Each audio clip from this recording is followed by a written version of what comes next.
Alright, okay. Ya. Sebenarnya santai-santai sih, maksudnya sambil-sambil ini bisa sharing juga kita Oh sama ya. teman-teman yang mungkin mau berangkat ke sini, mau apply Oh, Fulbright atau ya dengan yang berencana untuk mencari beasiswa gitu ya. Jadi ada ini. Jadi intro sedikit ya Pak Irhamni. Irhamni ya. ya itu salah satu culture shock yang saya agak ngalamin. Ternyata di Amerika ini harus punya nama tuh 3, minimal 2 gitu. Jadi karena saya nggak punya nama belakang, hanya Irhamni aja, itu agak kesulitan buat mereka. Jadi di visa saya tuh ditambahin FNU. FNU itu stands for first name unknown. Karena saya nggak ada cuma 1 itu aja, jadi kadang-kadang mereka mau Fnu, Mr. Fnu. Oh no. Ya, ya itu kejadian dan itu bukan kejadian sekali dan itu sering kejadian di sini gitu. Jadi memang culture shock yang pertama kali saya alami ya itu sebenarnya masalah nama. Gitu. Kalau misalnya pakai nama yang biasa Irhamni Ali yang nama nama di sosial media, ya makanya saya bilang sama ibu yang ngasih saya assistantship itu, nama saya pakai ini aja, Irhamni Ali, itu masih lebih baik. Oh iya, masih lebih bagus itu. Malah lebih baik ini. Kenapa nggak di ini? Susah urusnya ke pengadilan dulu, begini. Oh iya, ya udah. Oke, Pak Irhamni. Ini adalah head data scientist di Perpusnas Indonesia ya di Jakarta. S1-nya di jurusan Perpustakaan dan Information Science Universitas Indonesia dan menempuh masternya di Information Technology IPB. Sekarang sedang pendidikan PhD di Information Science at University of North Texas dengan research fokusnya link, libraries, and open government data dalam Indonesian context dan juga bekerja di perpustakaan UNT, University of North Texas. Jadi Pak Irhamni ini akan berbagi pengalaman bagaimana bisa mendapatkan kerja di kampus yang mungkin masih tetap ada pro dan kontranya. Yang pasti karena Pak Irhamni ini saya juga semangat cari kerja di kampus dan dapat. Iya. Waktu saya di Australia dulu untuk pendidikan master, rata-rata teman bekerja dan itu biasa, semua bekerja. Tetapi di US ini sering yang belum berangkat takut untuk bekerja, termasuk saya dulu, karena mikirnya akan dipotong beasiswanya. Jadi sama saja bekerja, tambah ribet, tambah ya responsibility-nya tambah banyak, dan ya ternyata tidak ya untuk PhD. Beasiswa bisa berjalan sebagaimana seharusnya dan tetap bisa bekerja, khususnya untuk yang PhD. Kita mulai nanya-nanya nih sekarang. Oke, pertama, bagaimana ceritanya sampai apply Fulbright? Oke. Pernah gagal nggak? Oh pernah. Saya daftar Fulbright itu untuk keberangkatan 2019. Jadi tahun 2018 saya daftar seleksi proses. 2019 saya gagal berangkat karena saya nggak dapat. Saya ada notifikasi gagal, tapi saya tahu tuh gagalnya kenapa. Saya gagal itu karena TOEFL-nya kurang. Waktu itu saya TOEFL-nya itu cuma 550-an kalau nggak salah. Sementara syaratnya itu sampai 575. Dan sejak saat itu tuh selama setahun dapat surat penolakan dari Fulbright Agustus, saya lamar di bulan Februari, Agustus dibilangin Anda ditolak. Itu saya mulai agak sedikit fokus untuk benahin TOEFL saya. Jadi selama dari bulan September sampai dengan Januari Februari 2019 itu untuk keberangkatan 2020 itu saya tahu TOEFL tuh tiap bulan tuh. Tes TOEFL tiap bulan? Tes TOEFL tiap bulan. Wow, ITP? Nggak, IBT saya nggak akan mampu, tapi PBT yang sesuai dengan yang ITP, ya institutional TOEFL yang untuk administrasinya kan mereka nerima kan. nggak harus IBT. Nah, Iya. itu di situ saya 13 kali. Wow, Ya, 13 kali perjuangan 12, banget. betul, 12 kali saya 12 kali saya ikutan tes. Ke-13-nya baru TOEFL saya pada saat itu 583. Wow, Itu. angka keberuntungan itu ya, yang ke-13. Ya, ke-13 itu baru saya dapat TOEFL memenuhi syarat, langsung saya kirim. Wow, perjuangan banget ini. Oh iya, perjuangan. Saya juga ikutan seleksi di Australia, nggak dapet. New Zealand juga nggak dapet. Singapura juga waktu itu dia minta GRE. Dengan kondisi saya seperti ini, GRE kayaknya saya nggak mungkin deh bisa gitu, karena GRE itu kan mahal kan. Saya baru tahu tuh GRE itu 3 juta sekali tes gitu. GRE saya nggak terusin tuh di Singapura, ada namanya kalau nggak salah NTU Presidential Libraries kalau nggak salah, jadi beasiswa dari rektor dari Singapura itu ada tiap Oktober mereka buka kok gitu. Jadi beasiswa yang saya ikutin itu bukan hanya Fulbright, tapi ada banyak yang saya ikutin. Tapi beruntungnya di Fulbright gitu ya? Ya, beruntungnya di Fulbright, alhamdulillahnya dapat di Fulbright, dan alhamdulillahnya dapat di UNT. Yep. Jadi gimana tuh kemarin pas memilih universitasnya? Mungkin bisa sharing gimana kisi-kisinya memilih universitas yang pas. Jadi kemarin itu saya pilihnya sebenarnya begini. Saya pilih universitas itu ada sekitar 5 kan, untuk PhD kan dikasih 5. Harusnya kan 6. Saya nyesel tuh nggak ngambil 6. Saya hanya ngisi 5. Jadi saya waktu itu pilihnya pertama itu Syracuse University di New York. Kedua di Florida State karena ada orang Indonesia di sana kan, junior saya di sana. Kemudian di South Carolina, kemudian di Simmons University di Boston, terakhir di UNT. Itu pilihan terakhir UNT. Pilihan kelima. Pilihan terakhir UNT, karena di UNT sendiri sudah ada alumni kita yang saat ini sebagai dosen di Gajah Mada. Nah, saya pilih itu karena memang ada beliau kan yang mentoring saya dan segala macam. Udah pilih aja UNT untuk yang pilihan terakhir gitu. Ya sudah, saya pilih apa yang dia bilang. Nah, beliau ini lulus dari UNT itu berapa tahun coba untuk PhD? Berapa? 2 tahun 10 bulan. Beneran. Itu selesai research, selesai coursework. Yes, selesai research, selesai coursework, langsung hajar 2 tahun 10 bulan beliau selesai sebagai Fulbright di sini. Waktu itu dia pakai Fulbright Presidential gitu. Jadi wah kayaknya bisa cepet nih di UNT gitu kan.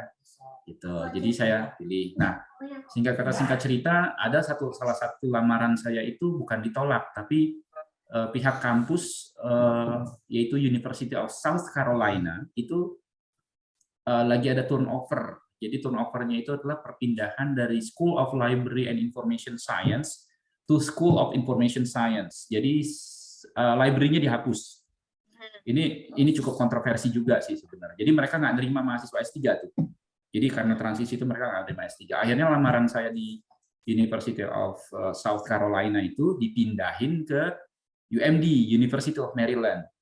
Nah, itu. Tapi mulai yang pertama itu Syracuse nolak. UMD dulu, UMD nolak. Karena saya udah telat daftarnya. UMD, kemudian mana lagi di Syracuse juga nolak. Kemudian di South Carolina tadi dipindahin. Nggak jadi, saya di Florida State nggak jadi deh, diganti sama Pittsburgh. Di Pittsburgh saya dapat, tapi nombok 25K. Saya nggak mau. Ya udah, akhirnya UNT menerima saya dengan tanpa syarat. Ya udah, saya ambil UNT. Dan ternyata saya baru tahu di UNT saya nggak dimasukin ke library science. Tadinya kan saya mau ngambil pure library science. Karena pada saat wawancara itu saya meyakinkan para komite bahwa di Indonesia itu nggak ada yang namanya PhD di bidang library science lulusan Amerika. Lulusan Amerika PhD itu hanya ada 3 setahu saya. 1 udah pensiun, 1 udah pensiun, 1 bapak yang dari UNT ini, dan kalau jadi ya saya gitu, saya bilang begitu pada saat itu. Jadi lulusan Amerika, lulusan Library Information Science dari Amerika di Indonesia tuh nggak ada, hampir nggak ada, jarang. mostly kebanyakan mereka dari Australia yang paling banyak didominasi. Saya bilang pada saat itu sama komite begitu, dan mayoritas dari mereka itu adalah dosen, bukan policy maker. Sementara saya ini policy maker, saya bukan dosen. Dan singkat cerita, saya dapat Fulbright, melamar prosesnya tadi seperti itu. Saya di UNT ini tadinya mau ngambil pure library information science, tapi karena mereka lihat profil saya banyak bergerak di data, saya dimasukin ke data science.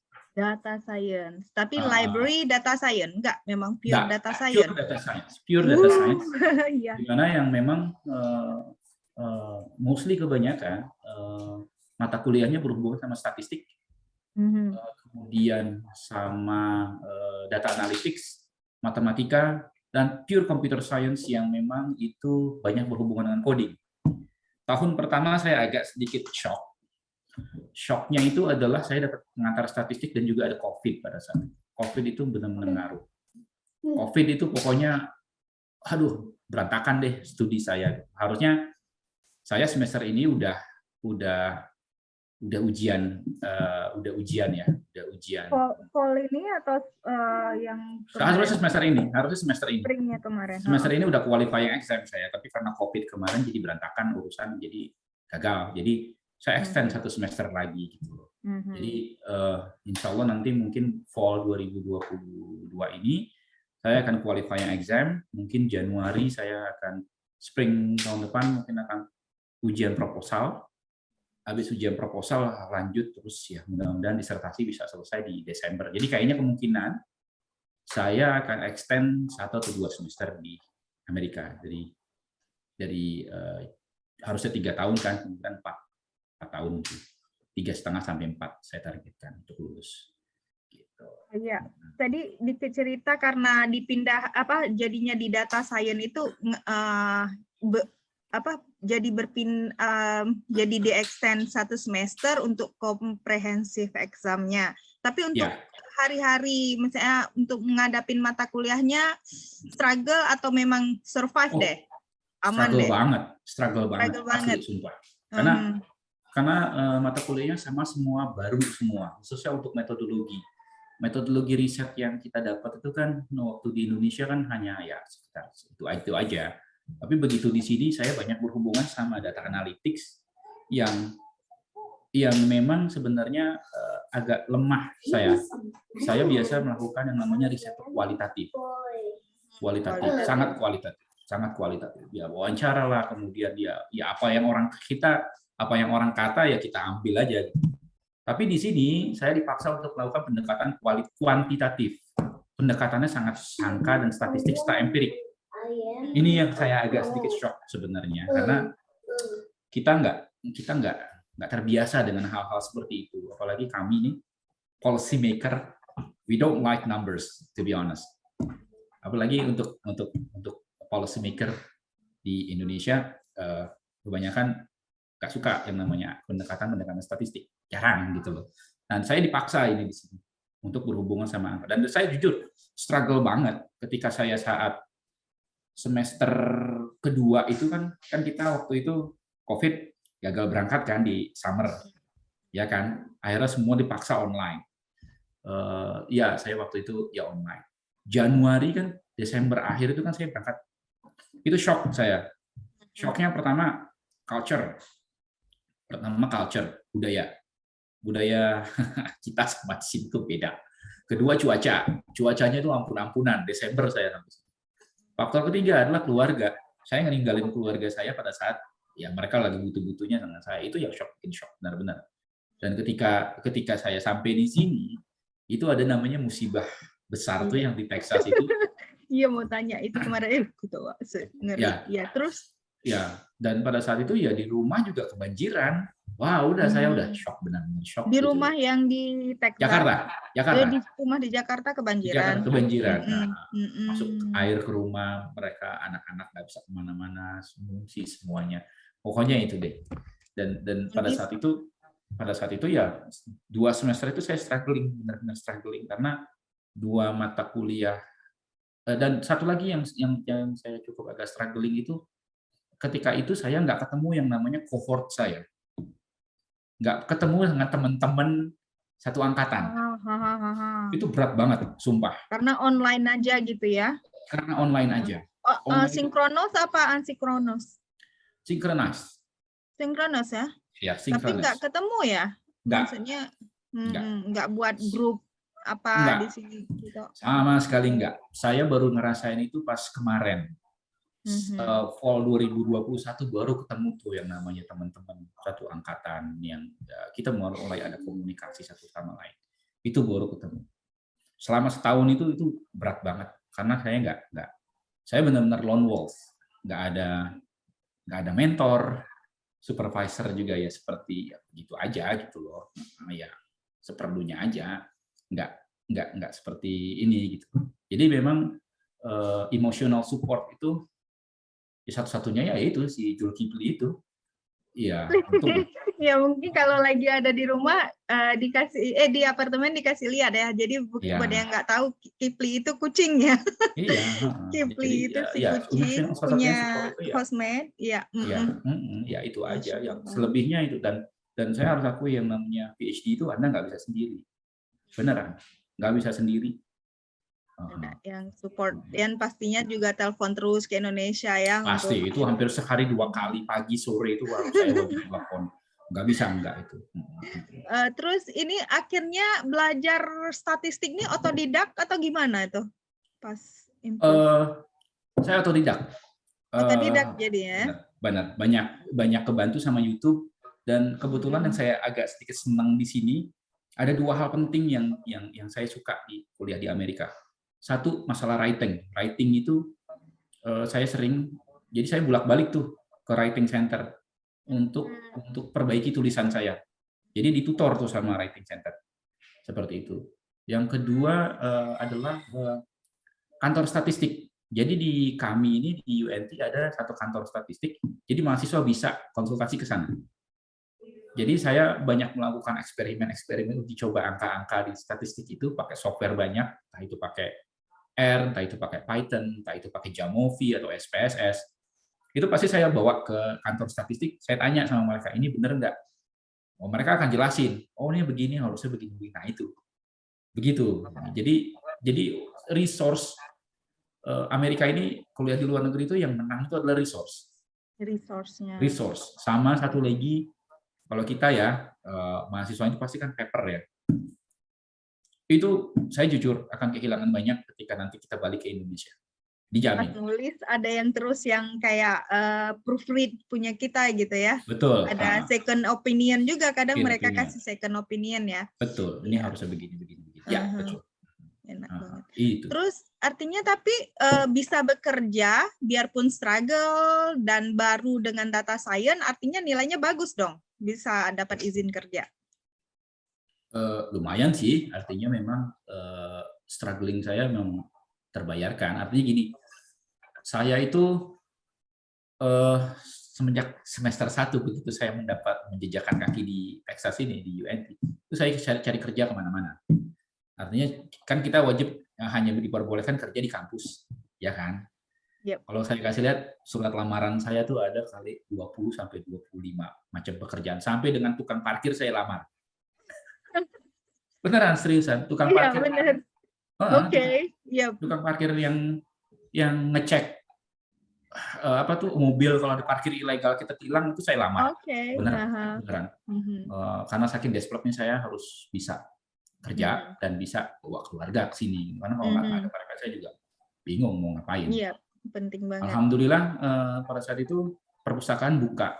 Nah, ini yang menjadi kelebihan saya sebagai anak perpustakaan dan pekerja di perpustakaan dan emang lama di perpustakaan adalah yaitu kerja di perpustakaan tuh agak sedikit diprioritaskan gitu. Malah ketika wawancara mereka bilang, ini kamu yang benar, kamu punya pengalaman sebagai 15 tahun sebagai pustakawan dan pengalaman 5 tahun sebagai manajer. Kami merasa kamu ini overqualified. Oh, tapi kan saya student di sini, jadi saya nggak masalah belajar masalah gajinya gitu. Yang penting saya bisa bekerja aja lah, karena bisa agar bisa inilah dapat pengalaman sesuai dengan bidang saya gitu kan. Alhamdulillah mereka terima, dan saya alhamdulillah tempat saya di perpus ini saya jadi yang megang kunci. Jadi saya tuh shift malam. Jadi kalau kata mereka sebutannya adalah the graveyard, the graveyard Oh, the shift. graveyard. Ya, penjaga kuburan. Penjaga kuburan. Kode sandi kodenya itu the graveyard man gitu. Jadi jam berapa tutupnya tutup perpustakaan? jam 10. Jam 10. Tutup jam 10. Jadi saya datang itu biasanya paling telat banget saya harus datang itu jam 8 malam. Karena jam 10 apa? Jam 10 malam. Jadi cuma 2 jam gitu per malam. Oh enggak, itu paling telat. Tapi saya kadang-kadang datang itu sebelum maghrib, jam 5 udah datang. Jadi 5 jam. Gitu. Jadi kebetulan kan perpustakaan dari Senin sampai Kamis tutupnya jam 10. Kalau hari Jumat itu jam 5, kalau hari Sabtu itu jam 5 sore, hari Minggu itu jam 8 malam. Jadi saya kebetulan kebagian yang shift hari biasa. Jadi ketika karyawan full time sudah pulang semua, saya yang ngawasin, jadi supervisor untuk teman-teman yang student juga, yang student karyawan yang student juga, jadi asisten lah gitu loh. Ya. Tapi cepat juga ya tutupnya library. Apa sampai sekarang masih jam segitu tutupnya? Ini kan perpustakaan cabang. Saya perpustakaan cabang. Oh iya, karena di cabang. Benar-benar. Kalau perpustakaan utama sih buka 24 jam. Ya. Iya, karena di perpustakaan cabangnya. Iya. Oke. Jadi ini keluarga udah dibawa kemari nih. Udah senang lah ya. Udah senang. Makanannya udah nggak kangen makanan Indonesia lagi ya. Kalau itu Mas, itu kangen banget. Oh kangen, tapi kan ada yang bisa masak bersama itu. Ya, kalau itu kan tapi tetap ya. Kan bumbunya kan agak susah. Jadi kita tuh kebetulan di Denton ini nggak ramah dengan Asia gitu. Jadi maksudnya bukan nggak ramah, bukan rasis bukan, tapi memang toko Asia itu susah banget gitu. Jadi saya harus keluar kota 25 menit nyetir. 25 menit? 30 menit. 30 menit, oh lumayan lah ya. Iya, di sini lumayan. Tapi ada semua ya kalau di toko Asianya lengkap. Nggak ada toko Indonesia ya, Asia ya? Asia, jadi Vietnam banyak. Vietnam banyaknya. Vietnam. Jadi toko Vietnam dan Korea serta China. Gitu. Pernah coba ini nggak order online? Toko Indonesia online? Pernah diorderin. Pernah. Iya. Jadi waktu itu ada apa gitu, jadi diorderin sama teman dari Indonesia, dia yang handle, tiba-tiba udah sampai apartemen. Waktu itu bandeng presto sama gudeg kalengan sama sambal terasi. Lumayan lah. Iya. Lumayan lah ya. Ya kalau saya kemarin itu bumbu kacang dan beberapa bumbu yang lain-lainnya. Oh iya, bumbu pecel ada. Bumbu pecel gitu kan. Jadi pakai order. Jadi nggak susah-susah buat karena nggak ada juga di sini. Jadi karena keluarga udah di sini, tapi baru berapa lama ya keluarga di sini jadinya? Baru 2 bulan. 2 bulan ya, setelah setahun di sini ya baru bawa keluarga setahun. ya. Setahun. Setahun bawa baru 2 bulan nih, apa yang paling sering dilakukan sama keluarga selama mereka di sini? Sih kebanyakan ya kita di sini di rumah aja sih, karena memang kan cuacanya lagi nggak enak sekarang. Cuacanya lagi dingin. Cuacanya lagi dingin, jadi juga nggak enak lah kemana-mana. Mungkin nanti mau camping sama komunitas Indonesia yang ada di sini. Sama. Nah, tapi kebetulan nih istri lagi mulai besok udah mulai kerja. Gitu. Udah mulai kerja ya. Mungkin cerita dikit nih gimana cara istrinya baru 2 bulan langsung bisa kerja gitu. Ini faktor laki aja sih. Jadi kebetulan kemarin begitu sampai sini. Kebetulan kan kita J2 ya, jadi ada izin untuk kerja. Jadi langsung diurus tuh, isi formulir segala macam, bayar ke USCIS, langsung sebulan kemudian udah dapat working permit. Terus kebetulan kita kan ada orang Indonesia juga, kebetulan di tempat kerjanya lagi butuh orang, ya udah masukin aja ke situ. Ya udah, Iya. gitu. Oh, syukur, memang rezeki nggak kemana. Iya, heeh. Mudah-mudahan Tapi bertahan. dengan bekerja di kampus itu, Pak Irham ini bekerja Hmm, di perpustakaan dan kebetulan jurusan apa penelitiannya ada hubungan dengan perpustakaan, pernah ya. pengalaman di bekerja yang lama di Hmm, perpustakaan. Ada hmm. nggak manfaat dari bekerja untuk research-nya atau dari research untuk kerjaannya gitu? Banyak banget. Hmm. Yang saya lagi coba gencar ini adalah masalah implementasi knowledge management. Knowledge Mhm. manajemennya di perpustakaan saya yang tempat saya kerja ini, kalau menurut saya sih bagus ya. Jadi ada satu sistem di mana karyawan itu bisa langsung enjoy dengan pekerjaan, langsung tahu apa yang harus dilakukan, walaupun itu tidak apa ya, walaupun itu tidak secara langsung ke mereka. Jadi yang saya banyak belajar itu adalah pertama untuk masalah knowledge management, kedua masalah sistem. Bagaimana mereka ngumpulin data, dan satu lagi saya lagi handle yang namanya digital preservation. Saya banyak belajar terkait dengan project digital preservation UNT terkait dengan hasanah intelektual lokal Texas. Jadi kebetulan saya kebagian tugas untuk ngumpulin seluruh dokumen pemerintah daerah Texas. Dan itu sesuatu yang belum pernah dilakukan di Indonesia. Jadi mungkin nanti bisa diterapkan di Indonesia Ya, gitu. sangat memungkinkan yang namanya Dinas Perpustakaan dan Kearsipan itu ngumpulin begituan. Dan itu belum pernah loh, setahu saya itu belum pernah dilakukan di Indonesia. Jadi mengumpulkan seluruh terbitan pemerintah daerah itu di UNT. Dan ternyata saya dengar dari Pimpronya itu banyak institusi-institusi lain di luar Texas itu mengharvest data kita. Jadi data kita memang dibuka, metadatanya dibuka. Jadi orang bisa mengharvest metadatanya. Jadi sehari itu bisa ada transaksi 5 giga metadata ditransfer ke perpustakaan lain, dan itu kita biasa aja karena itu metadatanya yang kita iniin. Jadi apa yang kita lakukan ini adalah untuk benar-benar untuk masyarakat gitu. Jadi untuk benar-benar terpreservasi. Ketika nanti di perpustakaan saya katakan lagi ada trouble, di perpustakaan lain ada. Tapi tetap datanya juga itu data-data dari UNT kayak gitu. Oke.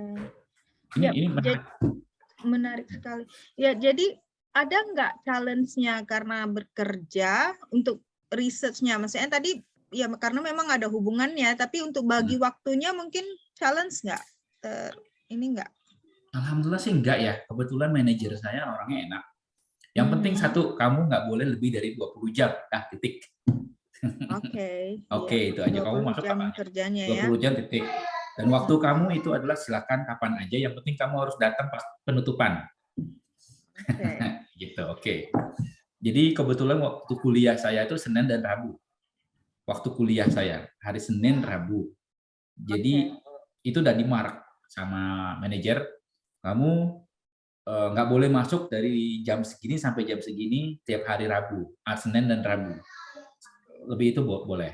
Jadi udah ditandain. Jadi saya koordinasi sama atasan saya di perpus ya seperti itu. Kita fair-fairan aja, ini jadwal kuliah saya tanggal segini, jam segini sampai jam segini. Saya bisa jam segini sampai jam. Oke, atur aja nanti kamu. Dan enaknya kerja di perpus itu quiet, tenang. Jadi saya bisa belajar Bisa sambil belajar. Betul. Tapi juga Pak Irham ini tadi pernah cerita ini ya kayaknya pernah dapat research assistant, untuk researchnya malah dapat research assistant gitu. Nah itu dia, makanya saya sebenarnya kepengennya kan jadi research assistant ya.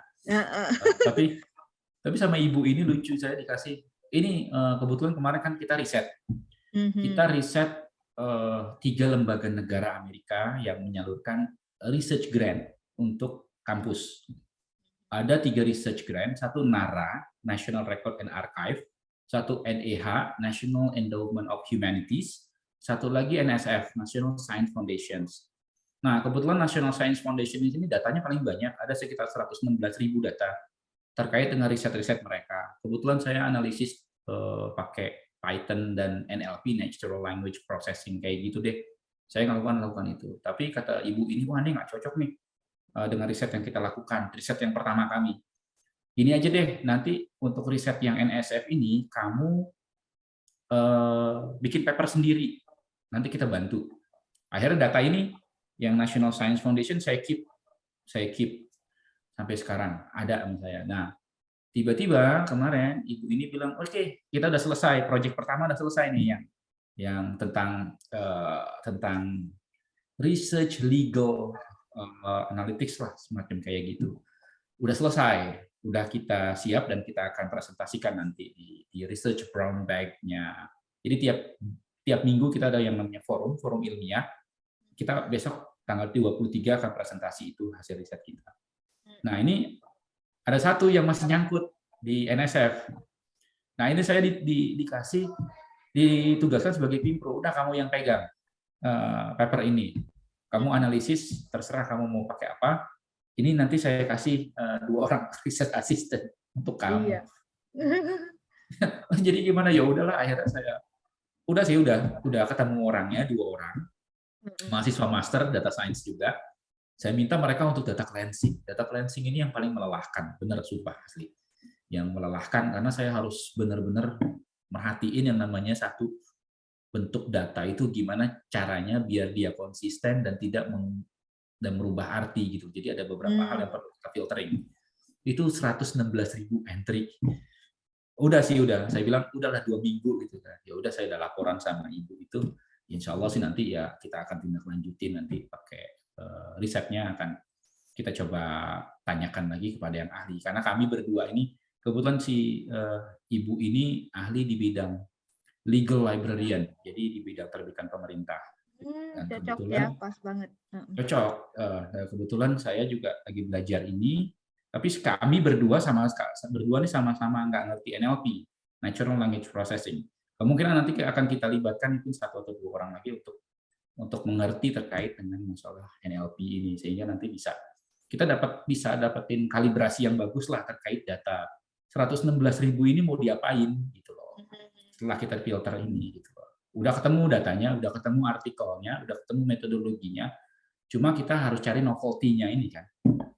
Ini jadi nanti artinya sebelum lulus sudah banyak publikasinya di sini nih. Di kampus saya publikasi minimal 2. Minimal 2 sebelum lulus. Jadi yang sekarang yang sudah Anda ancang-ancangnya udah berapa nih? 1 kemarin saya sama supervisor di Cici sudah submit ke Library Journal. Sampai sekarang belum ada kabar. Biasalah, tahu kan jurnal internasional itu lama. Udah 3 bulan ini. Saya submitnya Desember 2021, Desember, Januari, Februari, Maret belum ada kabar. Kalau panjang itu artinya benar-benar lagi di review itu. Ya, lagi melewati proses review. Kalau dulu dalam pelatihan sering infonya gitu kalau panjang. Ya, kayaknya sih sebegitu. Ya, mudah-mudahan besok ada berita bagus lah kalau kita diterima gitu. Paling enggak 1 udah pecah telur. Kebetulan Q1 kan. Mungkin besok kalau ini ada 1 lagi, saya lagi ada riset kuantitatif juga tentang miniatur disertasi sih sebenarnya. Saya pakai metodologi sama dengan, tapi untuk objek yang beda. Bisa jadi background untuk data. Betul, nanti juga ya. Betul. Metodologinya yang saya incar sebenarnya. Jadi metodologinya kemungkinan saya pakai metodologi yang sama, tapi objeknya beda, gitu aja. Sama yang ini lagi. Gitu. Ya mudah-mudahan bisa 3 lah, mudah-mudahan. 1 lagi conference nanti mungkin besok kalau emang diterima. Lagi nunggu juga sih. Di Houston conference. Asik ya, maksudnya udah jelas yang mau dilakukan untuk publikasinya udah ada gitu ya. Kalau di sini nggak ada kewajiban sih kalau kami untuk harus publikasi. Kami wajib. Wajib dan sudah dapat Q1 lagi ya. Ya nggak tahu ini, ya mudah-mudahan. Berharap banyak.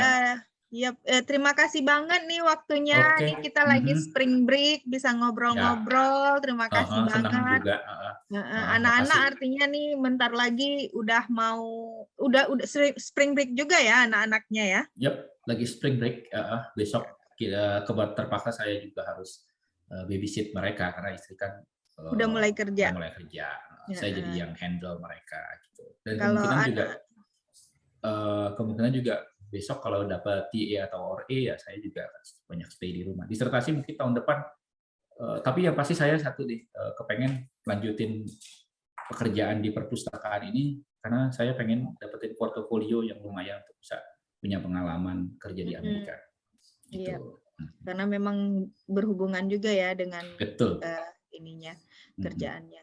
Betul. Ya, terima kasih sekali Pak Irham nih, waktunya banyak sekali nih udah share sama kita dan ya perjuangannya luar biasa ya, perjuangan tuh dapat bisa sampai apply, bisa sampai TOEFL-nya cukup, bisa sampai dapat universitas yang sesuai tapi akhirnya manfaat ya.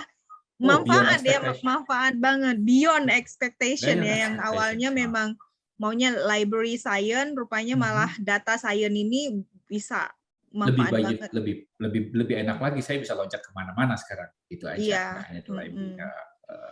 Ilmunya manfaat banget.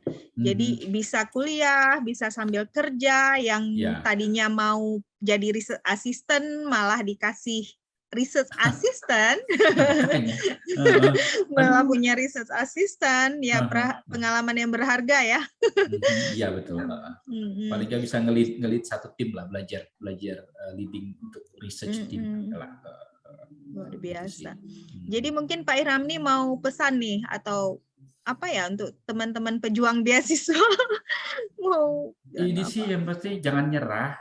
Kebetulan itu aja sih, karena memang kita nggak tahu rezeki kita di mana. Yang pasti itu sih, ya jangan nyerah aja lah, cari peluang-peluang di mana, karena beasiswa kan nggak hanya di Amerika kan, dan beasiswa Amerika itu kan bukan hanya Fulbright kan, apalagi kalau sudah punya portofolio bagus gitu. Tapi tetap sih kalau memang yang agak lebih mudah, yang lebih enak dan lebih terstruktur memang Fulbright. Saya harus akui agak lebih. Jadi kelebihan Fulbright kalau menurut Pak Irham ini apa? Enak, terstruktur, rapi, manajemennya bagus, dan pasti. Kapan masuknya pasti ya? Ya, betul, terstruktur, rapi. Sangat saya suka rapi. Iya. Jadi mungkin ini ada kawan-kawan yang mau tanya sama Pak Irham nih nanti untuk yang mau ke UNT atau mau tanya lebih dalam lagi, mungkin boleh ya? Boleh, silakan. Boleh. Jadi mau di-share emailnya atau boleh. fnu@irhamni@my.unt.edu. Sebentar saya cek di pakai ini aja.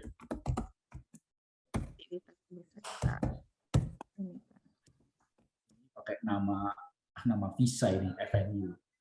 FNU my.unt. Ya. Oke.